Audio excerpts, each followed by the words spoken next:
Hi guys, bon, la vidéo tant attendue, du coup je vais vous raconter mon aventure au pair qui a viré du rêve au cauchemar. Je vais faire plusieurs étapes du coup.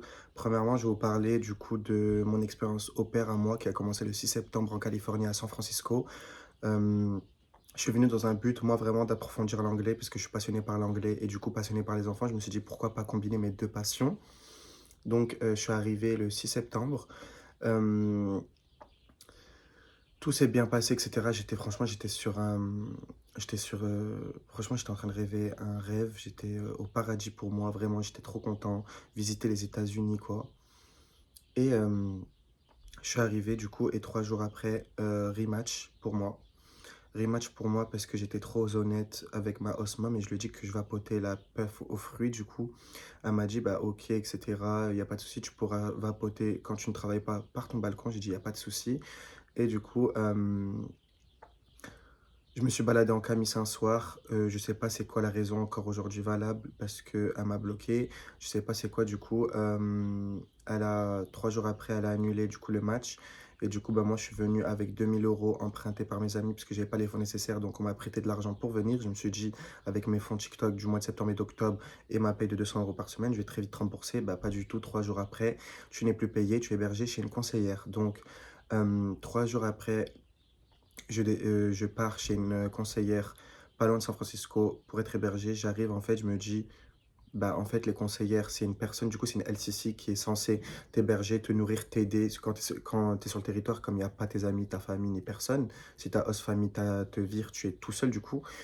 Et du coup, j'arrive chez cette host famille, chez cette LCC où justement je ne suis pas nourri, elle ne m'achète pas de nourriture. Je me dis, un problème, je dors sur un matelas gonflable le matin, je me lève, il est crevé, j'ai eu des problèmes de dos. Je dors avec des caméras qui me surveillent. Je me dis, mais là, c'est une atteinte à la vie privée. Je dois marcher 30 minutes sur l'autoroute pour aller à une station essence ou à McDo. Je vois que mes valises sont sur le côté, je peux pas les défaire. Euh, je suis avec un autre garçon, un Allemand, qui a d'ailleurs a abandonné l'expérience parce que moi, ce que j'ai vécu là-bas, c'était affreux. Il y a peu de personnes qui l'auraient supporté. Mais moi, je suis quelqu'un de très têtu et moi, je voulais continuer avec mon expérience. Je me suis dit, écoute, Dieu t'a préservé cette famille, c'est pour qu'il donne quelque chose de meilleur. Bah, pas du tout en fait, parce que je dois chercher une quatrième famille à l'heure d'aujourd'hui. Je vais raconter du coup dans quelques minutes pourquoi je dois trouver une quatrième famille encore une fois. Du coup, je décide du coup de ne pas perdre espoir, de continuer à chercher une famille, sauf qu'en fait, le site de mon agence, il plante parce qu'il est en maintenance, parce qu'il lance une application. Donc en fait, les familles ne te voient pas et toi, tu les vois pas. Donc, tu ne vois pas de famille, super. Je reste une semaine et demie, 2 semaines, je pars chez une autre LCC. Sur le territoire, tu as le droit de rester un mois légalement sans avoir de host family, sinon tu rentres en France. Moi, mon but, ce n'était pas d'entrer en France. Du coup, je poste sur Facebook dans plus de 20 groupes d'opères tous les jours, tous les jours, tous les jours. Je trouve une famille qui m'accepte. Je pars dans le Michigan, un état très froid, il neige, etc. Je me dis, c'est pas grave, ça va te faire du bien. Toi, t'es pas venu pour faire la fête en soi, t'es pas venu pour te faire des amis en soi. T'es venu vraiment pour travailler sur ta version de toi-même parce que t'es détruit, t'es en dépression, t'es pas bien. Voilà, ça va te faire du bien, du nouveau, de voir de nouveaux paysages, de nouvelles cultures, de rencontrer de nouvelles personnes. Bah non, pas du tout. Du coup, j'arrive chez cette famille, etc. Je me rends compte que en fait, il y a un boulot immense parce qu'en fait, il y a une nanny qui est déjà là sur place. Et en fait, bah, ils essayent de faire moins d'heures à la nanny parce qu'ils la payent beaucoup. Et du coup, en fait, l'au pair, comme TP 200, c'est de l'esclavagisme moderne. L'aventure au pair, écoutez-moi bien, c'est de l'esclavagisme moderne. Voilà, ce n'est pas un échange culturel. Tu travailles 45 heures maximum, mais du coup, il y en a qui abusent de ça. Voilà, tu es pas là pour apprendre l'anglais aux enfants, tu es pas là pour être membre de la famille, ça c'est faux.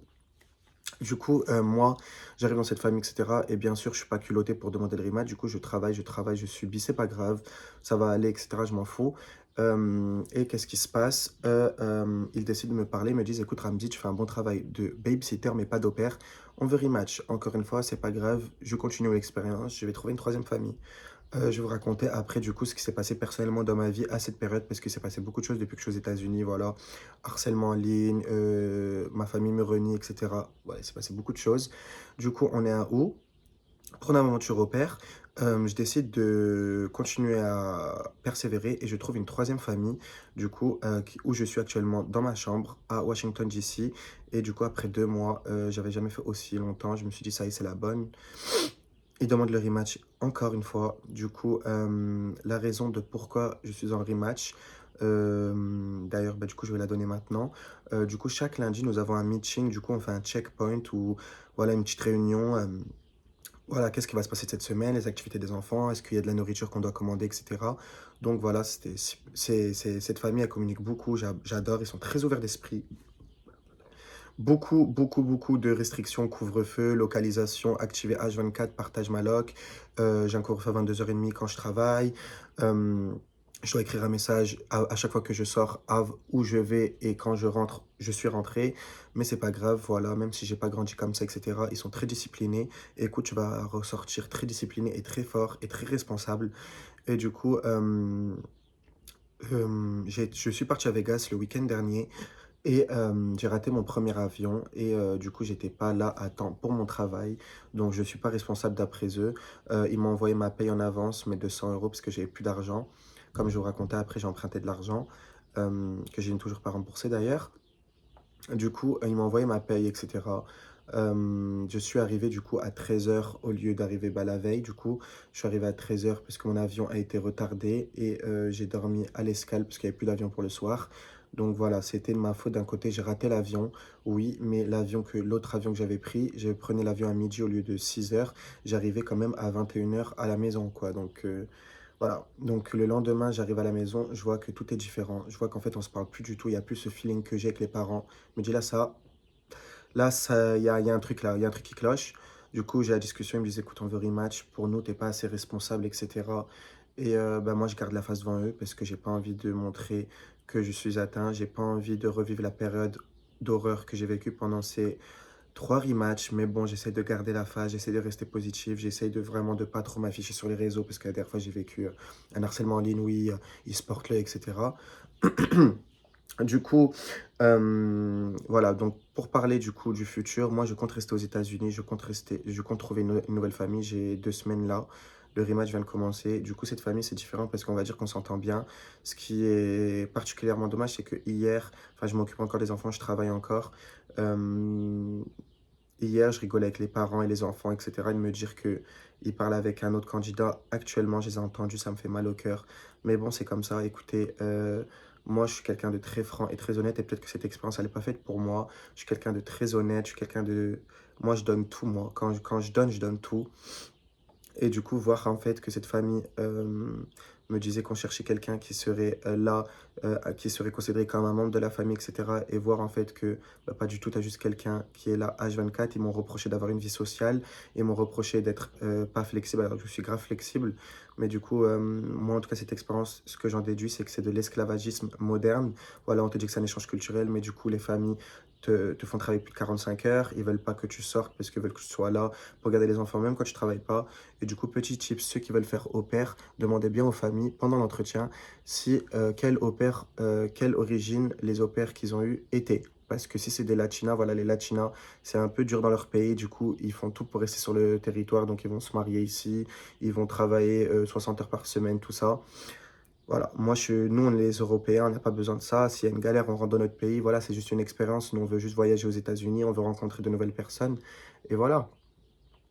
Du coup, bah voilà, actuellement, je suis en rematch. Du coup, je travaille pour une famille qui me vire. Voilà, je suis chez eux. Honnêtement, mon ego d'Algérien, j'ai pas envie de rester ici. Mais je n'ai pas le choix. Voilà. Et il y a aussi, du coup, un autre détail, puisque moi, je suis franc, je dis tout. Ils ont vu une vidéo sur mon compte TikTok, du coup, TikTok, encore une fois, qui me détruit ma vie. J'espère vraiment un jour sortir ma famille de la misère et moi aussi avoir des opportunités grâce à TikTok, parce que ça m'a détruit ma vie. J'ai été viré à Carrefour en tant que caissier. Pour ça, j'étais viré dans mon autre job étudiant caissier à cause de ça. J'ai été viré d'un centre aéré à cause de ça. J'ai eu des problèmes avec ma famille à cause de ça. J'ai eu des problèmes avec mes travails à cause de ça, avec mon BTS à cause de ça. Bref, en tout cas, j'espère un jour que je percerai, j'aurai au moins des opportunités parce que j'aimerais bien, voilà. Après, voilà, je prends pas la grossette, etc. Ceux qui me connaissent, vous me connaissez comment je suis. Et du coup, bah là, on va parler du coup du personnel que j'ai vécu durant cette aventure et toutes les galères. Du coup, quand je suis arrivé, j'étais vraiment... j'en ai marre de la France, etc. J'ai subi une agression sexuelle l'hiver dernier en France et j'arrivais pas à me relever. J'étais en dépression, je mangeais plus, j'allais plus en cours. Dieu merci, j'ai eu mon BTS, etc. Voilà, ma religion, elle a pris un coup. J'arrive plus à trop pratiquer. J'arrive plus à communiquer avec les gens. Je fais que dormir toute la journée. Mon hygiène de vie, je suis sale, honnêtement. Et du coup, je me suis dit, bah, c'est un nouveau départ, honnêtement, c'est un nouveau départ. Et en fait, bah, pas du tout. Aux États-Unis, en l'espace de 5 6 mois, j'ai vécu du coup un harcèlement en ligne, un acharnement en ligne avec des comptes fake qui reprenaient, qui diffamaient sur moi, qui relayaient des fausses informations sur moi, qui screenaient des passages de mon live. Euh, voilà, ma famille m'a renié parce que je leur ai dit que j'aimais les garçons. Voilà, ça c'est une grosse erreur de ma vie, j'aurais jamais dû le dire et je l'ai dit aussi sur les réseaux. Du coup, je me suis fait lyncher par rapport à ma religion, comme si j'étais un imam alors que en soi, mon attirance ne regarde personne, c'est entre moi et mon créateur, c'est une épreuve que Dieu m'a imposée. Et du coup, bah, j'ai subi ça. Ouais, voilà, j'ai été mal nourri chez une LCC, etc. J'ai fait un accident avec un Uber et ensuite j'ai été en panne sur l'autoroute à -12 degrés. J'ai cru que j'allais mourir ce soir-là. J'ai rencontré une fille qui m'a fait la misère. Ceux qui me connaissent, vous savez de qui je parle. Voilà, franchement, j'ai perdu des personnes proches de mon entourage. Jamais j'aurais pensé ça aujourd'hui. Je parle plus à ma grande sœur, je parle plus à mes deux grands frères, je parle plus à mon père. Ma mère, Dieu merci, aujourd'hui ça va mieux, mais ma mère, elle souhaite que je rentre en France et je comprends voir son enfant à l'autre bout du monde qui souffre comme ça pour 200 € la semaine, mais moi je fais pas ça pour l'argent. Du coup, bah voilà, je trouvais que c'était important de vous partager mon expérience au père pour montrer la réalité du coup et montrer du coup toute la face cachée de l'iceberg de cette expérience au père où justement quand tu dis que tu es en danger, il n'y a personne qui t'aide, tu es à l'autre bout du monde, personne t'aide honnêtement. Du coup, voilà, j'ai vécu ouais, un harcèlement, un acharnement en ligne, et pour vous dire honnêtement comment je me sens lors d'aujourd'hui, je me sens en fait, je suis très, très, très reconnaissant d'avoir fait cette expérience parce que jamais j'aurais subi tout ça, jamais j'aurais tout ça ne serait pas passé si je serais pas venu ici. Et en fait, je sais que j'ai appris beaucoup de choses, j'ai envie de pleurer. Je sais que j'ai appris beaucoup de choses, je sais que j'ai grave mûri et que j'ai grandi, mais en fait, le problème, c'est que j'avais déjà un problème suite aux déceptions en France, j'avais déjà ce problème où justement, bah, en fait, tellement on m'a fait du mal, je ressens même plus mes émotions. Bah, en fait, qu'à l'heure d'aujourd'hui, bah, en fait, ils m'ont dit, on veut rematch, je les ai regardés, j'ai dit, il n'y a pas de souci. Et genre, ils m'ont dit, on te considère toujours comme un membre de la famille. J'ai dit, merci, c'est gentil, etc. Mais non, en fait, tu fais pas des trucs comme ça, tu me laisses une chance. Vous savez ce que j'ai vécu, vous m'avez dit que vous allez m'adopter comme votre nouvel enfant parce que je leur ai dit que je parlais plus à ma mère. Vous savez que je struggle avec ma santé mentale, vous savez que j'ai du mal, etc. Et vous avez quand même fait ça pour vous dire que les familles américaines, voilà, sont très hypocrites et font ça que par intérêt. Voilà, c'est comme ça, cette expérience, elle est comme ça. Euh, En tout cas, moi, honnêtement, c'est horrible parce que dans 2 semaines, il y a mes meilleurs amis qui venaient chez eux, hébergés et tout. Et en fait, bah, du coup, je sais pas comment ça va se passer. Honnêtement, je sais pas si vous allez voir cette vidéo et que je serai rentré en France. En tout cas, si je rentre en France, je compte rebondir, je compte avoir des projets. Mais malheureusement, du coup, je pourrais pas être moi-même à Paris. Je pourrais pas être moi-même avec ma famille. C'est ça qui est dommage et qui me fait vraiment de la peine et qui me fait trop mal parce qu'en fait, me dire que genre, je peux pas réaliser mon rêve parce que j'ai pas la chance alors que toutes les autres opèrent. Tu vois, encore une fois, c'est pas bien de se comparer, mais toutes les autres opères, elles font leurs vlogs sur TikTok, elles profitent, etc. Elles voyagent. Et ben moi, en fait, j'ai voyagé juste en faisant mes rematchs. Et en fait, le seul voyage que je fais à Vegas, vous allez voir mon vlog, j'étais tellement content. Première fois que je voyage, etc. Bah en fait, non. Ce voyage, il a causé mon rematch, encore une fois. Et je me dis, pourquoi j'ai pas cette chance-là? Pourquoi, moi qui suis croyant, pourquoi Dieu t'a réservé quelque chose de meilleur? Mais il est où le meilleur? C'est en fait, je fais famille par famille. Je suis avec mes 4 valises, comme un chien. Je fais de maison en maison. Là, dans 2 semaines, peut-être je vais aller chez une LCC encore une fois. Et après, il va falloir que je prenne l'avion pour partir chez une autre famille. Et après, cette famille, peut-être, ils vont pas accepter le fait que je sois efféminé, que je sois un garçon. Parce que des fois, ils cherchent pas une fille au père, mais un bro père pour leur garçon, pour avoir une énergie masculine à la maison. Moi, cette énergie masculine, je l'ai, mais j'ai une énergie féminine aussi.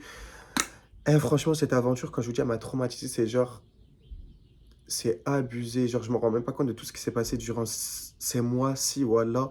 Et t'as des personnes qui disent, je me suis pas donné à fond. Je vous jure que cette famille, je me suis donné à fond. J'ai donné corps et âme. J'ai travaillé plus de 45 heures par semaine. Je sortais plus, en sachant que moi, je suis un chien errant. J'aime trop aller dehors, sortir, juste marcher, aller au McDo, etc., aller au KFC, aller là, prendre une petite boisson. Bah non, en fait, là, j'ai tout donné. Et pour vous dire qu'en fait, c'est vraiment par intérêt. Et qu'en fait, si vous les correspondez pas, bah trac. Quand ils en ont marre, trac.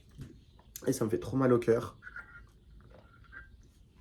En tout cas, j'espère vraiment un jour je regarderai cette vidéo et je me dirai purée, t'en as bavé, mais aujourd'hui t'es heureux, t'es heureux avec toi-même, t'es heureux, tu t'acceptes comme tu es, tu t'affirmes comme tu es heureux parce que Franchement, à l'heure d'aujourd'hui, en fait, j'essaie vraiment d'être positif, mais vous savez pas comment je me déteste, mais comment je me déteste, comment je me compare aux gens, comment je me déteste. Eh, j'ai pas de dignité, j'ai pas d'estime de moi, j'ai pas d'affirmation de moi, je déteste, je me dis tous les jours comment Dieu a pu me créer comme ça, comment Dieu l'a dû créer, comment Dieu il a pu créer l'homme et la femme, et moi je suis attiré par le même sexe, mais du coup, c'est quoi mon futur en fait? C'est quoi mon futur? Honnêtement, je vais pas me marier avec un homme, mais c'est quoi mon futur? Je n'aime pas la femme, c'est quoi mon futur?